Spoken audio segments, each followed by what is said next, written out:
Itong si former Senator Trillanes ay hindi raw tatantanan ang 18 dating sundalo at iba pang mga personalidad at ilan sa mga dating Marines nais na ring bumaligtad batay sa kanyang mga impormasyon. May nakalap na ulat at panayam ang Bombo Radio Kalibo. Hindi titigilan ni dating Senator Antonio Trillanes IV ang 18 individual na nagpakilalang dating mga miyembro ng Philippine Marines kasama ang iba pang personalidad kapag patuloy na magpapakalat ng kasinungalingan laban sa kanya. Ayon sa kanya, hanggat hindi titigil ang mga ito, ay patuloy rin ang kanyang pagsasampa ng kaso laban sa kanila. Kamakailan lamang ay muling sinampulan ng kasong cyber libel ni Trillanes ang 18 ex-Marines kasama ang vlogger na si Byron Nabanat Bay Cristobal at iba pang host ng Sunshine Media Network International matapos na igiit ng mga ito sa isang programa ang paghahatid ng male-maletang pera sa bahay ni Trillanes. Mariing pinabulaanan ni Trillanes ang pagtanggap ng nasa $2 million mula kay dating Ako Bicol Party List Representative Zaldico para sa pag-aasikaso umano ng pangangailangan ng International Criminal Court investigators. Isa umano itong pagsabotahe sa kaso ni dating Pangulong Rodrigo Duterte.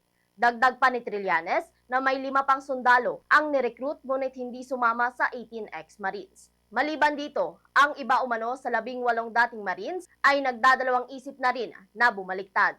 Kasi bawat appearance nila sa media na nagsinungaling sila, ay kakasuhan ko sila ng kakasuhan ng kaso. Kasi hindi ako papayag na masira yung matagal ng inantay na paghahatid ng hustisya para sa mga kababayan natin pinaslang dun sa war on drugs. So, itong ICC ay hindi po ito nasusuhulan. Ito ba?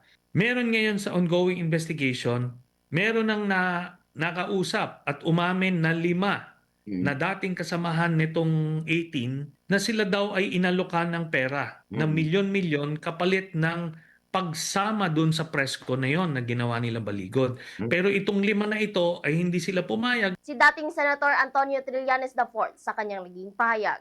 Para sa Bombo Network News, mula rito sa Bombo Radio Kalibo. Bombo Ashley May Pamaos nag-uulat, and this is Bombo Radio Philippines, the #1 and most trusted source of news and information.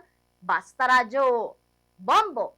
For the most trusted source of news and information, visit our website at www.bomboradio.com. Follow us on Bombo Radio mobile app, Facebook, YouTube, TikTok, and X, formerly Twitter. Like, share, and stay connected. Anytime, anywhere.